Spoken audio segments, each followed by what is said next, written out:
jërë ngeen jëf mbokki internet yi Buzz Total TV si topp ki kookee di Kouthia moom nag kookee di Bijou Ngoné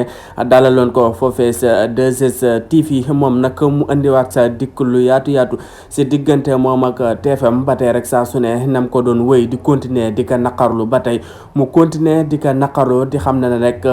lu mat ñaar fukki at ak juróom-ñeent 19 ans liggéey nekk foofee sa ab service kon nag moom nag bu fekkante ne na rek loolee ñu ko amee xaj na ak seen bàmmeel bàyyi na leen kàk yàlla moom ko di Kouthia andiwaat tamit ay leeral yu bëree bëri si diggante moom ak TFM moom nag ba tey muy wéy di continuer di naqaru rek dàq gi nga xamante ne si ne rek dàq nañ ko fa ndax jàpp na ne li fi amoon problème wala audio yooyu mu fi amoon problème jotewul ak dara ak li nga xamante ne si ne rek moo tip liggéeyam ba tax da rek ñu indil ko benn lettre bu xamante ne si ne rek dan naka danga saa def photo lourdu ba pare rek moom mu say xamle rek lii am nii ba tax rek ñu dàq ka sa jotewul woon ak dara ak li nga xamante ne si ne moo ti liggéeyam kon nag pourquoi ñu jël rek daat ko say taqal daat ko si dàq si lu mel noonu ba tax na mu koy naqarlu bu baax a baax nag ngeen gisee Kouthia ak jamono ji